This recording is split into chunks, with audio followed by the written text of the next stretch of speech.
Namaskar. Welcome to My Truth Crystal Clear. Last time we have discussed about the history of Bangladesh. Yes, it's a hot topic. And now we are going to know more about the Bangladesh. Namaskar. Welcome, Mr. Surya Parida. Thank you. Yeah, so you told us about the 1971. So after the 1971, what happened there? After Mujibur Rahman took over the reins of Bangladesh as the Prime Minister, a constitution was formed in 1974 or 73, 74, I think so. 73, the constitution was formed. And in 1974, I think United Nations recognized Bangladesh as an independent sovereign country. Well, Mujibur Rahman ruled the state with a lot of expectations, but he was not able to handle the economic crisis of the country, and somehow or the other he was not able to run the government in a very efficient manner. And to top it, in 1974 there was a famine, so which again brought in a lot of resentment and dissatisfaction amongst the public. And then there were some young officers of the Bangladesh army. They felt that he's no more good for us, and they, on 15th August 1975, that is our Independence Day, he was assassinated. When the coup d'etat took place by army officers and they killed Sheikh Mujibur Rahman and his family, the entire family was wiped out. Almost 18 members staying at that time in the house were killed, including children and Sheikh Hasina's uncle. Even the 10-year-old brother of Sheikh Hasina was also killed. Sheikh Hasina was lucky because at that time she was in Germany with her husband. Husband is a nuclear physicist and he was working in Germany. Husband's name is M.A. Wazid Mia.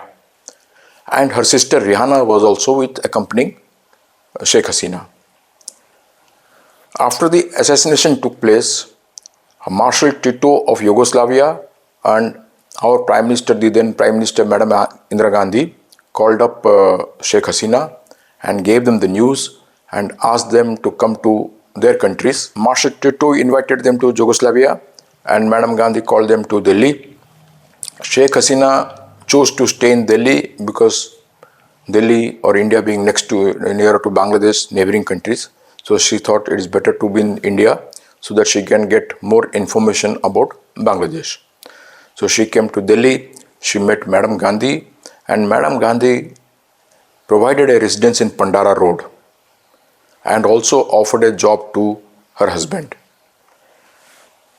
Sheikh Hasina stayed in India for almost 8 years, after which she returned to Bangladesh because she was chosen as the president of Awami League by their members in Bangladesh. After the assassination of Sheikh Mujibur Rahman, Major Ziaur Rahman, who was major during 1971 and had become Major General, he took over the reins of the Pakistan, of Bangladesh. While Sheikh Mujibur Rahman was pro-India, Ziaur Rahman was anti-India. Because there is a story behind it. To tell this, I have to go back a little bit. When Mukti Bahini was formed, this Mukti Bahini was formed because the students and the police officers and the army officers and Jawans who were earlier for Pakistan Army and now were rebels, they all formed a force which was originally called as Mukti Fauj and later on it was called as Mukti Bahini. Mukti Bahini was formed in a village or in a town called Kustia. Interestingly, Kustia is the former hometown of our Nobel laureate poet Rabindranath Tagore. Interestingly, Mukti Bahini force was also trained by Indian Army. Sam Manekshaw, our field marshal, he asked or advised Major General Shabek Singh to train these volunteers of Mukti Bahini. Shabek Singh retired as Major General. In fact, he was dismissed from Indian Army on some charges, and later on he became advisor to Sant Jarnail Singh Bhindranwale and was killed in Operation Blue Star. So Shabik Singh was a very professional army officer who trained this Mukti Bahini, and Mukti Bahini, once it became a cohesive force under the leadership of Indian Army, they helped Indian Army in finding out the places, the hideouts, and the route maps for attacking Pakistan Army. Well, when the surrender took place, this Pakistan Army surrendered to Indian Army. That time somehow none of the Mukti Bahini commanders were invited to the ceremony. This went against the emotions and sentiments of Mukti Bahini forces, and to add to it, their another leader, Ziaur Rahman, was by Major Ziaur Rahman that time. He was not allowed to sit with Indian Army officers during a speech during the time of surrender. Since then, Ziaur Rahman thought that they are so dominant and they do not care for us. So suppose we do not go away from the influence of India, then we will be treated like a vassal state, and India will act as a hegemonic country, and we should not be under them. So therefore, he had developed this anti-India stance from that day. Oh. So from there onwards, I can tell the anti-India feelings started growing. Now, he also was assassinated, and another army officer took over. His name was Lieutenant General Ershad. Okay. So Lieutenant Ershad tried to become the president of the country by bringing elections, everything, but he could not rule for long, because by then the wife of Ziaur Rahman is the Begum Khalida Zia. She had formed a party called Bangladesh Nationalist Party, BNP. And his daughter, Sheikh Mujibur Rahman's daughter, came back to India, Sheikh Hasina Wajid, and took over the reins of Awami League. And political process started. Because of this, there was a pressure on Ershad to relinquish his power, and elections were called. And in the first election, Begum Khalida Zia of BNP, she became the Prime Minister. Okay. But as Sheikh Hasina also had become powerful and she was very popular, they did not allow the government to run. There was a lot of opposition and resentment, strikes, all these things were going on. And in the next election, again, Hasina came back. Oh. So there were only I these think two Begum parties. Khalida Zia, two terms she ruled, and the third term, Sheikh Hasina came back to power. When Sheikh Hasina came back, it was the same thing happened. Khalida Zia party did not allow them to function properly. And then again, elections came and Khalida Zia came to power. After that, when Khalida Zia came to power, her son, who just came back to India after 17 years of exile, he became the virtual ruler. So while Begum Khalida Zia was ruling the country, it was not she who was the Prime Minister, but the virtual Prime Minister was her son, Tariq Rahman. Tariq Rahman was virtually controlling the country from a house called Hawa Bhawan, and he was also called, because of his activities of collecting royalty from everyone before doing any work, and there was extortion, nepotism, everything going on. So he was popularly called as Dark Prince. Then, because this corruption against charges against Begum Khalida, she resigned, and there was some turmoil in the country, and where the caretaker government was there, they arrested both of these ladies. Khalida Zia also arrested, and Hasina Wajid also was arrested. For one for corruption, other for extortion. But well, again, the process of democracy was there. Elections were declared, they were released, and they fought for this thing. And Hasina came back to power. Awami League came back to power. When Awami League came back to power, Jamaat-e-Islami, another militant fundamentalist party, was also growing up, and they were together with BNP. So Hasina tightened this Jamaat-e-Islami and arrested many leaders of there. Okay. And also, before elections, she arrested Begum Khalida Zia, and therefore BNP boycotted in the next elections. and she came back to power with thumping majority. So once she, so So both of this them has been went going like a this. musical chair between these two. This will arrest her, she'll arrest her, then all these things. But both were into corruption, nepotism, and all these things are going on. So But who were ruling the country then? They were only ruling. So you can understand that there was nothing happening there. But only one thing was, when Hasina was in power, she was pro-India. When Begum was in power, she was anti-India. So India always favored ki let Hasina come back to power, because at least she'll be pro-India. So final last election, because she had BNP had boycotted and Hasina was under arrest. Begum Khalida Jia was under arrest. So again, Awami League came back to power and Hasina was in power. Hasina was doing well the last 2-3 years with Mr. Modi also being the Prime Minister. They both had good understanding. She got this Chittagong, they were all, revolutionaries. So they got them to surrender. After 20 years, they were surrendered to the Bangladesh army. Sheikh Hasina was also instrumental in getting the Faraka Treaty done with India in the year 1996, when Mr. Deve Gowda was the Prime Minister. This was a 30-year treaty where the flow of water to Bangladesh was assured. She also wanted the Tista Water Treaty to be done with India, but somehow it was not possible because Mamata Banerjee was not agreeing to this treaty, and therefore it has not been done. And some good works have been done. She got the garment industry into the country, and economy also was stabilizing and was growing. But so she was trying to she's stabilize trying, the but country. what happened? She also became little like dictator. So, but she was very tough on all fundamentalists. That is what was good for our country. All fundamentalists were under arrest.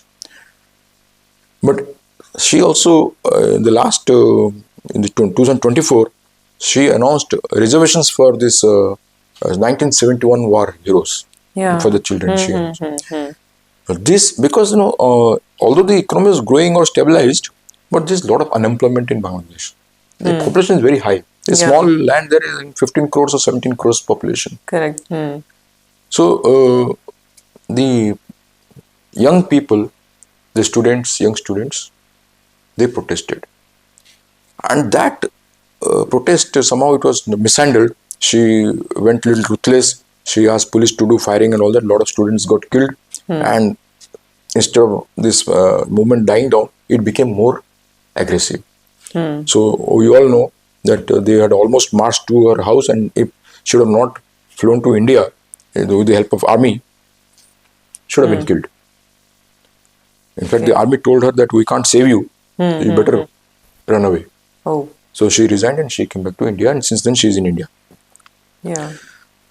Once she came to India, there was a vacuum. So the students, somehow from the students it came that we should have some independent person as a caretaker for this time being. And they all agreed to the name of this Nobel laureate, Muhammad Yunus, their Nobel laureate, as their caretaker government under him. As you said that virtually Tariq Rahman was handling this. So what happened? He was doing this during his mother's rule.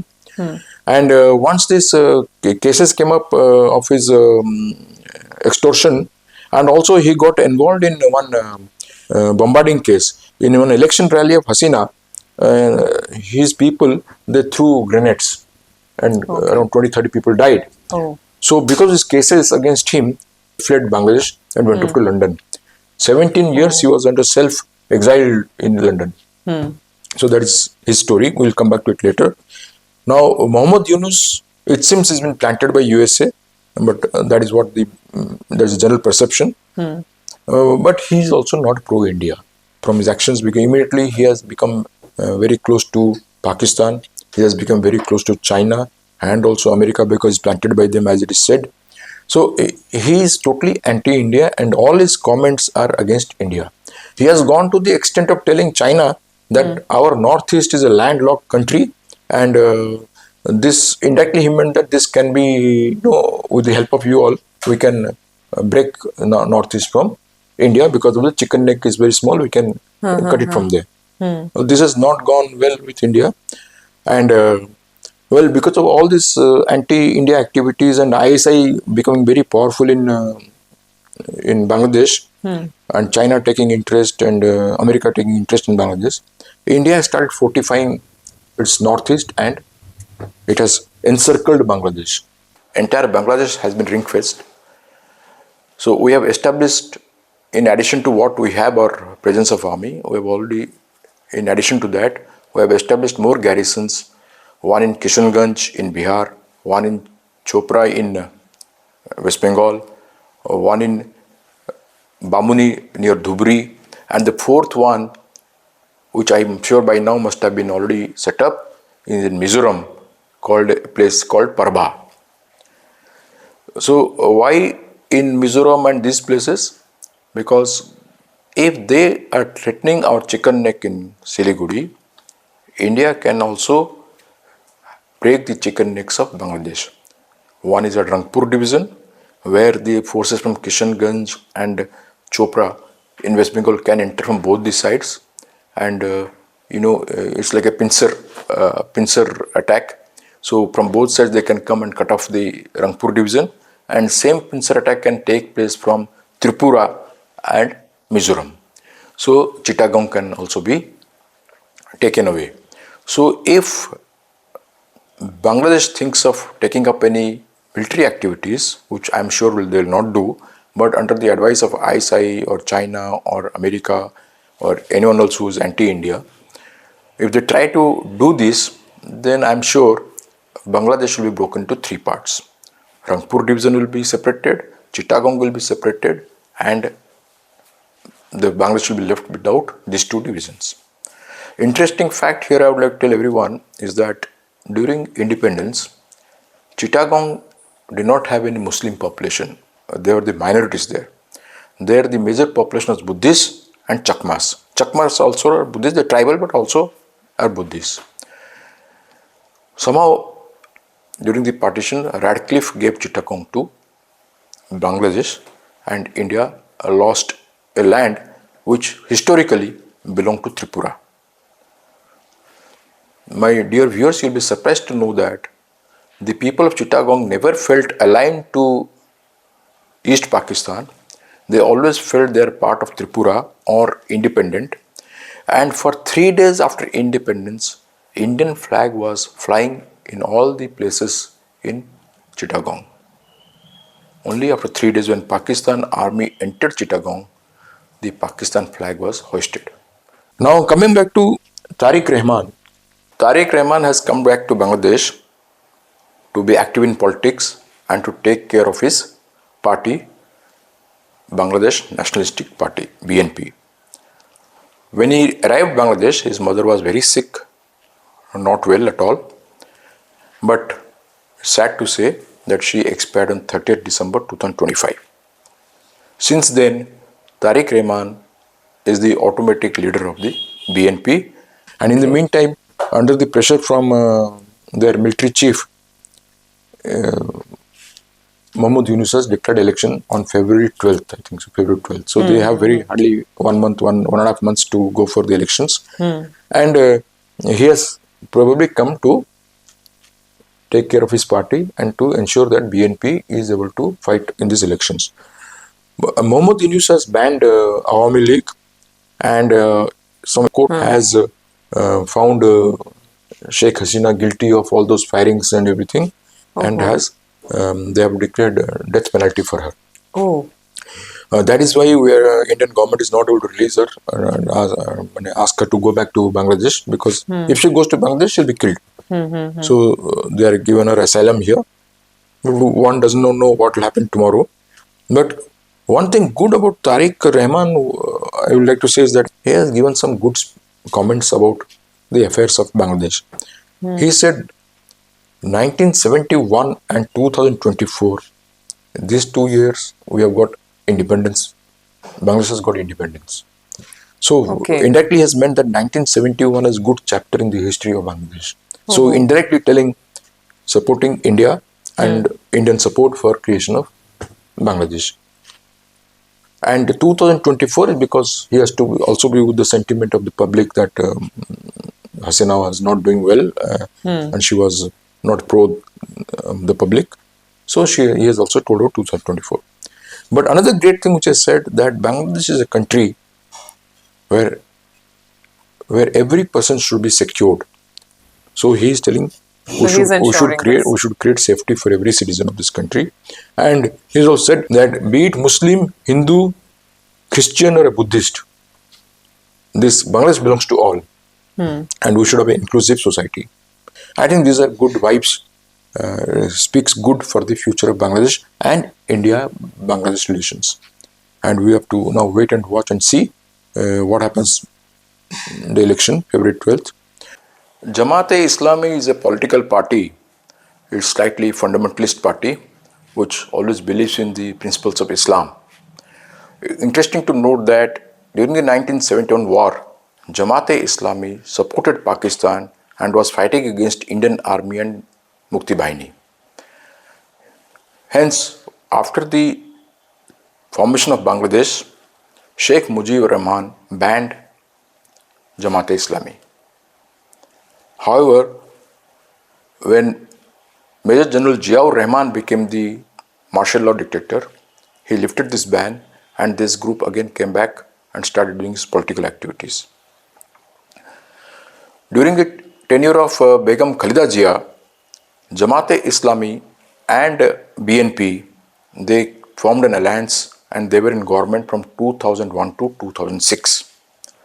However, after when Hasina came back to power, she banned again Jamaat-e-Islami, and this was again revoked when Chief Advisor Muhammad Yunus came back to power. He revoked the ban, and Jamaat-e-Islami is again in full swing. And by now, the relation between BNP and Jamaat-e-Islami is not there.